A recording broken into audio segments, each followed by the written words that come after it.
This is COVID-19 Seattle. I'm Dave Ross. And I'm Aaron Granillo. Masks are becoming mandatory in Yakima County. Governor Jay Inslee made that announcement over the weekend. Businesses will be legally required not to sell products or services to those who are not in compliance with this requirement.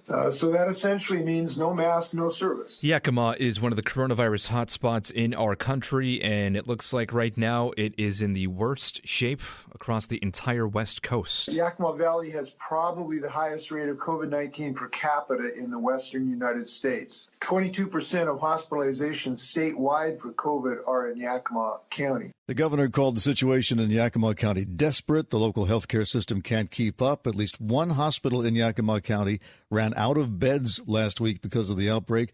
John Weisman is Washington Secretary of Health. This is exploding. I mean, it is overwhelming our healthcare system locally, and it is just too dangerous to live our life as if this pandemic is not around. Yakima now has nearly 6,300 cases.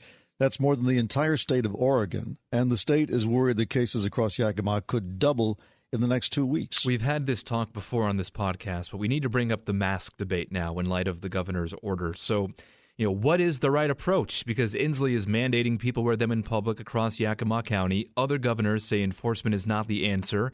In Florida, for instance, Governor Ron DeSantis says he's not shutting down businesses or requiring face masks. You just got to trust people. I think that tends to work better than to mandate this, mandate that. So we've known this for a while now, but how states respond seems to largely depend on which political party holds the power. DeSantis is a conservative Republican. He believes in less government intervention. Inslee is a liberal Democrat. He thinks otherwise. But, the results speak for themselves, right? Florida had its highest weekly total of COVID-19 cases since the pandemic began. And yeah, Dave, in Yakima County right now, as we heard from the governor, businesses can refuse service if somebody does not wear a mask inside. Right. Well, I think they could always do that, right? You can, as long as you're not discriminating based on protected classes, but on conduct, and mask wearing is conduct. There have been signs for years saying no shoes, no shirt, no service, and now you add no mask to that. I think businesses are well within their rights to do that, and that has now become an existential problem because there are some people who do not want to patronize businesses unless they require masks because the masks on other people are what protect you. Dr. Ali Makdad at the Institute for Health Metrics and Evaluation said this to Fox News, that it doesn't have to be lives versus the economy. There are two camps right now, people who are saying we need to save lives and people who are saying we need to save the economy because it will have a big effect on the long term of the health of the American people. But these two camps can get both their wishes, and by wearing a mask, you can save lives and the economy.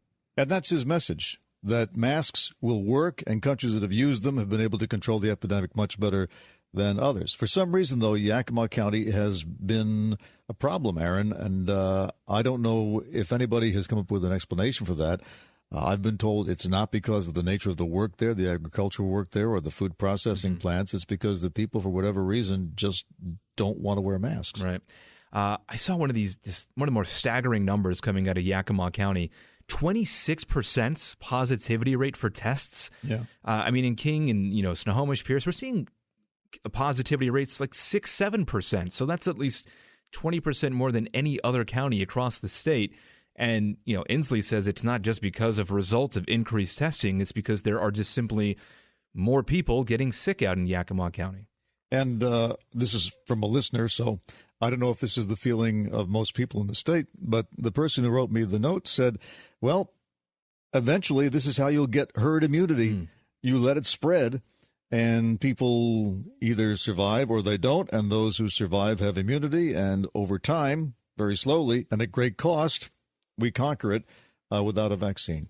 I heard the governor also say, as Yakima County goes, so does the rest of the states. What do you take that to mean? Is he talking about, not perhaps letting people in and out of Yakima County? I don't know what to make of it. Well, I was trying to figure that out, too, because the circumstances there must be a little bit different. Otherwise, we'd be seeing the same thing here, which we're not yet, although we're getting reports now that mask wearing is falling off even around King County. I know that in some states, there have been travel restrictions from hot spots to avoid infecting the rest of the population. But I don't know, maybe maybe people are so tired of being locked down and having to live in fear that they've decided let's just go barefoot and see what happens. It was a smaller than expected crowd in Tulsa, Oklahoma, where President Trump held his first re-election campaign rally since the pandemic began. He talked about the rising number of COVID cases around the country and once again claimed it was due to increased testing. We've tested now 25 million people.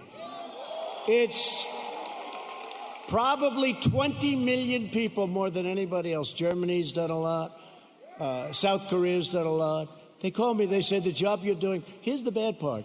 When you do testing to that extent, you're going to find more people. You're going to find more cases. So I said to my people, slow the testing down, please. His campaign later said the president was joking. If it did slow down, frankly, I think we're way ahead of ourselves, if you want to know the truth. We've done too good a job. Either way, the fact is a robust testing system is necessary for the nation to fully get back to normal, Dave. I just love his jokes. They are so funny. I don't think he believes that. I think he knows what it is. He's looking to get an applause line from the audience. What I'm still waiting, and I still haven't heard if this has been done. Has anybody done a statistically rigorous test sample of a general population so we can get some feel for how prevalent this is? That would be nice. And do we have any progress report on the tracing part? Because the whole point of testing, of course, is then to trace the contacts of the people who test positive, which, as you know, I've wondered aloud whether people were going to stand for that, because that's a phone call from a stranger saying, number one, saying, can you please tell us where you've been and who you contacted? And then the tracer calls all the people who were near you and who you contacted and says, by the way, you've been tagged, you're it, right? Mm-hmm. This is not the kind of call people want to get. And I haven't heard any reports on whether that's working or not. In a society like China, where you have no choice, you wear the cell phone. If you don't have it and you don't have the green on your cell phone, you can't go places. But this is the U.S., and we just don't obey the rules here, as I think we all know pretty well by now. Yeah. Democrats seizing on this comment from the president. The Joe Biden campaign released a statement after the president's rally, said, quote, President Trump just admitted he's putting politics ahead of the safety and economic well-being of the American people. Biden also tweeted, speed up the testing. That came about an hour after the president's rally ended. Well, good for him. Also tweet out, speed up the vaccine, because that's the only thing at this point that's going to solve this.